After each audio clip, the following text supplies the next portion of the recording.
Hello student, आज हम कविता में 8वां पाठ पढ़ा रहे हैं। अरे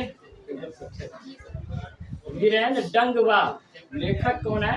वीरेंद्र डंगवाल। हमारी नींद के लेखक है वीरेंद्र डंगवाल। प्रमुख समकालीन कवि वीरेंद्र डंगवाल का जन्म 5 अगस्त 1947 में कीर्तिनगर टिहरी गढ़वाल उत्तरांचल में हुआ। यानी कि उत्तरांचल में एक गांव का नाम है, उसका क्या नाम है? टिहरी गढ़वाल, है ना। वहां पर इनका जन्म कब हुआ था? 5 अगस्त 1947 को हुआ। तथा मुजफ्फरनगर, सहारनपुर, कानपुर, बरेली, नैनीताल में शुरुआती शिक्षा प्राप्त करने के बाद डंगवाल जी ने इलाहाबाद विश्वविद्यालय से एमए किया।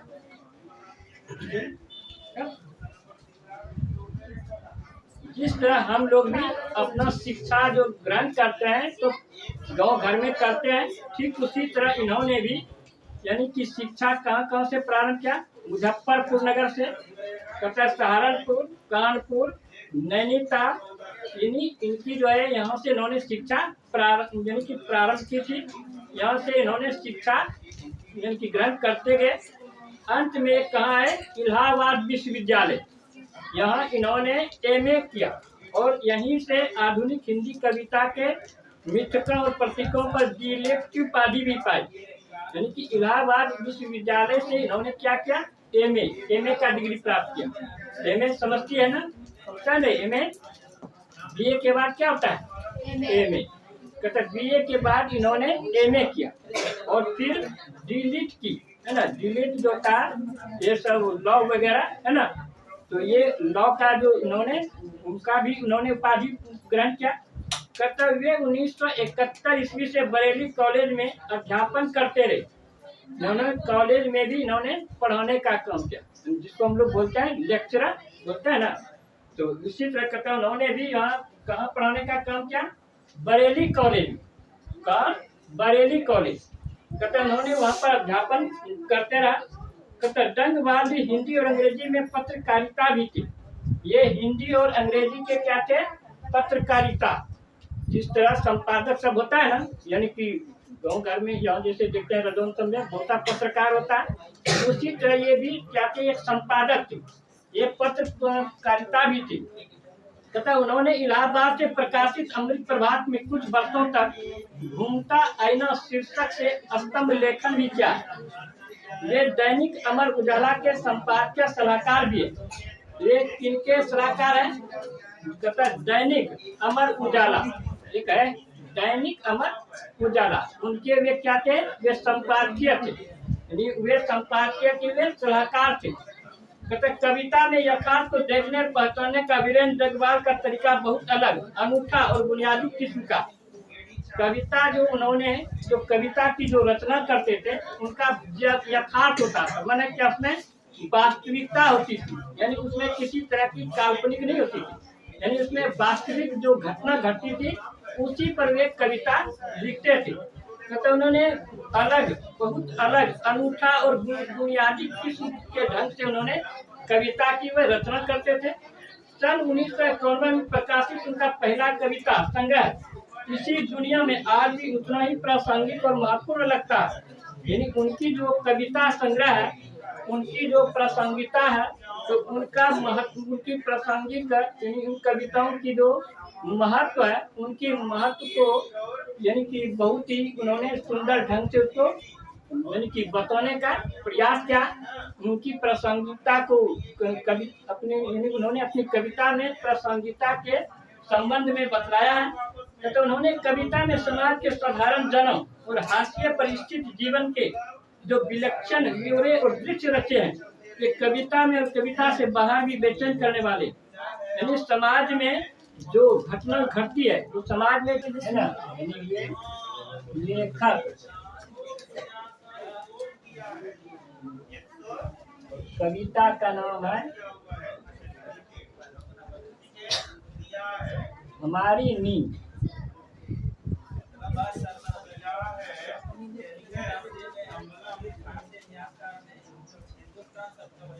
लेखक वे वीरेंद्र डंगवाल, कविता का नाम है हमारी नींद।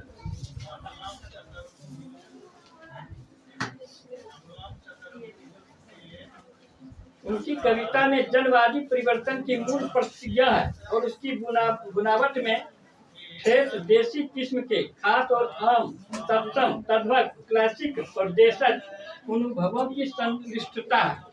कहने का मतलब है इन्होंने यानी कि तत्सम तद्भव है ना देशज, जहाँ जिन शब्दों का इनको प्रयोग करना था उन्होंने इन शब्दों का भी प्रयोग किया। इन्होंने यानी कि अलंकार का भी इन्होंने प्रयोग किया। तथा वीरेंद्र डंगवाल को दुष्चक्र में शस्त्रा काव्य संग्रह पर साहित्य अकादमी पुरस्कार प्राप्त हो चुका है। इनके एक पुस्तक का नाम है दुष्चक्र में शस्त्रा। तो इन पर इनको यानी साहित्य अकादमी पुरस्कार भी प्राप्त हुआ। यानी इनकी जो कीर्ति है, इनकी कीर्ति पर इनको यानी इनाम भी प्राप्त हुआ, यानी पुरस्कार भी प्राप्त हुआ, जिसका नाम है साहित्य अकादमी पुरस्कार। उन्होंने उन्हें इसी दुनिया पर रघुवीर सहाय स्मृति पुरस्कार मिला। यानी इसी पर उनको यानी रघुवीर सहाय स्मृति पर इनको क्या मिला, एक पुरस्कार मिला। तो उन्हें श्रीकांत वर्मा स्मृति पुरस्कार और कविता के लिए शमशेर सम्मान भी प्राप्त हो चुका है। यानी इनको अनेक प्रकार के यानी कि पुरस्कार भी प्राप्त हुआ है। डंगवाल जी ने विपुल परिमाण में अनुवाद कार्य भी किए हैं। विपुल मैंने कहता है बहुत अत्यधिक, कहता है उन्होंने बहुत अत्यधिक मात्रा में अनुवाद का भी कार्य किए। तुर्की के महाकवि नादिम हिकमत की कविताओं के अनुवाद उन्होंने पहला पुस्तिका के रूप में किया। उन्होंने विश्व कविता से Pablo Neruda, Bertolt Brecht, Vasko Popa, Miroslav Holub, Tadeusz Rozewicz आदि की कविताओं के अलावा कुछ आदिवासी लोक कविताओं के भी अनुवाद किए। यानी इन्होंने बहुत सी किताबों की रचना की है और उन्होंने लोक कविताओं की भी उनका भी अनुवाद किया। समसामयिक कवि वीरेंद्र डंगवाल की कविताओं के संकलन दुष्चक्र में शस्त्रा से उनकी कविता हमारी नींद यहाँ प्रस्तुत है। अब ये जो हमारी नींद, ये जो कविता है ये कहाँ से ली गई है? ये ली गई है दुष्चक्र में सृष्टा, है ना। दुष्चक्र में सृष्टा से ये कविता ली गई है। तो उनकी कविता ये हमारी नींद यहाँ से प्रस्तुत है। सुविधा भोगी आराम पसंद जीवन अथवा हमारी बेपरवाहियों के बाहर विपरीत परिस्थितियों में लगातार लड़ते हुए बढ़ते जाने वाले जीवन का चित्रण करती है ये कविता। तो ये कविता जो है इसमें यानी कि मार्गदर्शन को बताया है कि आगे का जो मार्गदर्शन कैसे करें। कहता है कठिन परिस्थिति में किस तरह हम मार्गदर्शन करेंगे। कठिन परिस्थिति में लेखक ने संदेश दिया है कि हमें यानी लगातार जो है आगे बढ़ते रहना। कहता है उन्होंने यानी कि बाहर विपरीत परिस्थितियों में उन्होंने उसको लड़ने के लिए बताया, है ना, कि विपरीत परिस्थिति में भी जो है हमें उनका सामना करना है। कहता जीवन को आगे ले जाना है। तो विपरीत परिस्थिति में हम हर तरह से जीवन को कैसे ले जाएं, इन कविताओं के माध्यम से हमें यहाँ पर कुछ उनके अनुभव वो हमें अनुभव बतला रहे हैं इस कविता में। अब आएंगे कविता पर। तथा मेरी नींद के दौरान कुछ इंच बढ़ गए पेड़, कुछ सूत पौधे अंकुर ने अपने नाम मात्र कोमल सिंगों से धकेलना शुरू की, बीज की खुली हुई छत भीतर से। अब यहाँ पर एक देखते हैं, एक बीज है। बीज क्या होता है? वह जब मिट्टी के अंदर जाता है तो धीरे धीरे उसका क्या होता है, वह अंकुरन होता है उसमें। यानी कि वह मिट्टी के अंदर दब के रहता है, लेकिन वह क्या करती है, जब जगता है, उनकी जब उसकी नींद टूटती है। कहने का मतलब हुआ कि हम सबों को भी ये बीज के माध्यम से ये शिक्षा दी जा रही है कि हम सब भी उसी तरह बीज की तरह ही हम लोग जगें।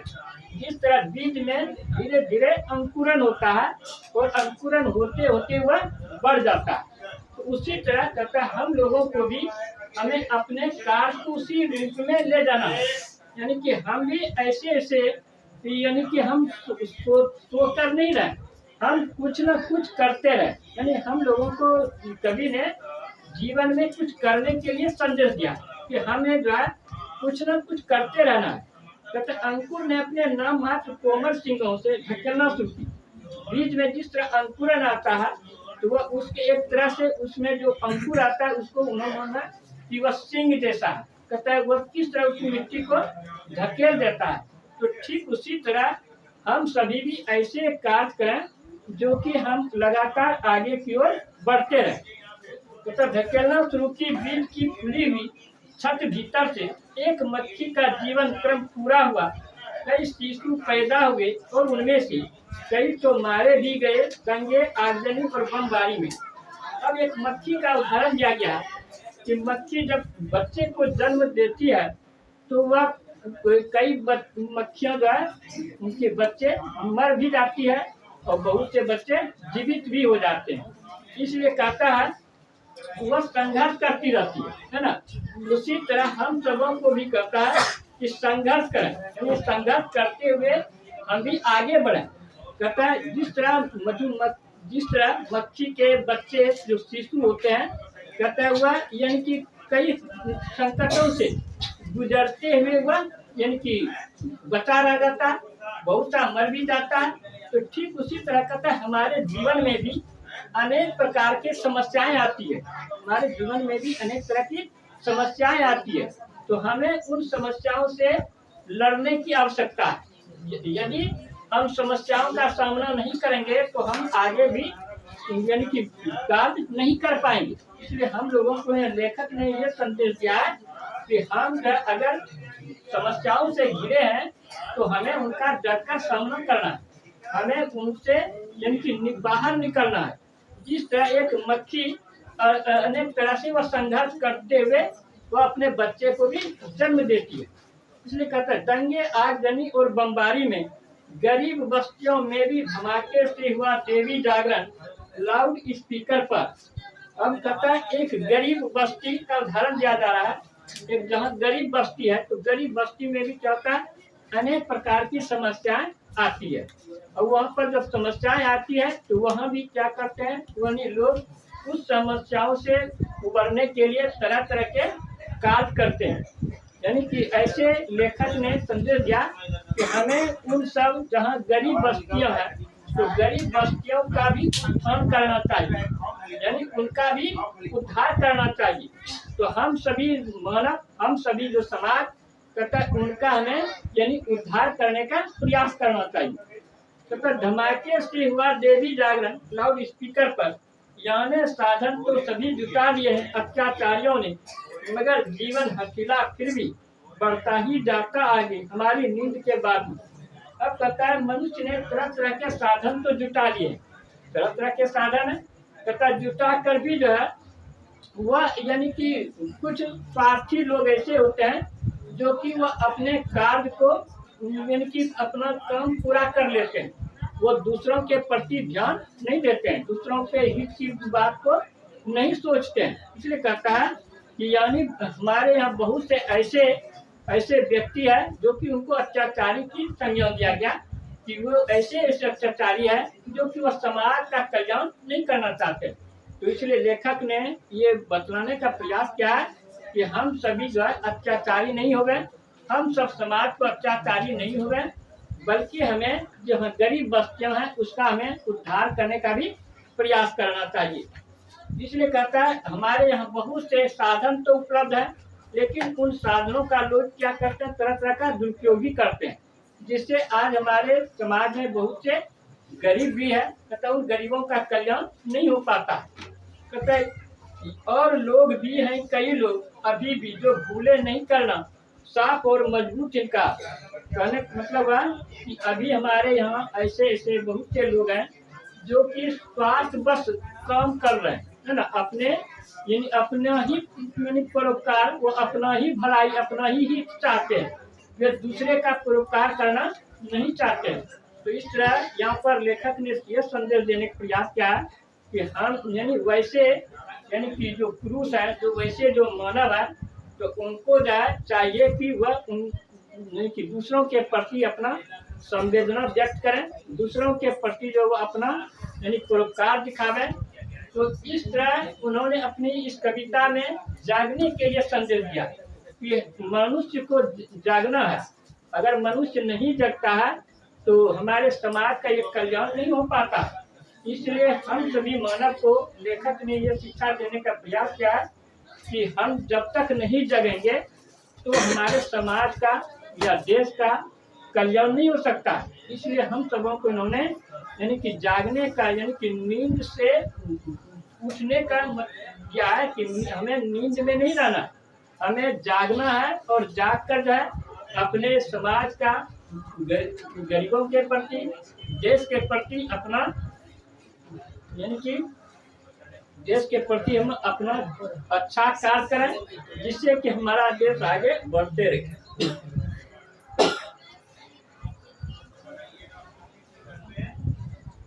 क्या इसमें कोई दिक्कत, क्या कोई प्रॉब्लम समझ में आया? यानी इसमें लेखक ने मुख्य रूप से हम लोगों को ये बतलाने का प्रयास किया है कि समाज में यानी अनेक तरह के लोग होते हैं जो कि क्या यानी कि अपने स्वार्थ बस जो है अपना काम करते रहता है, यानी अपना उल्लू सीधा करने में लगे हुए। तो वैसे लोगों को कहता है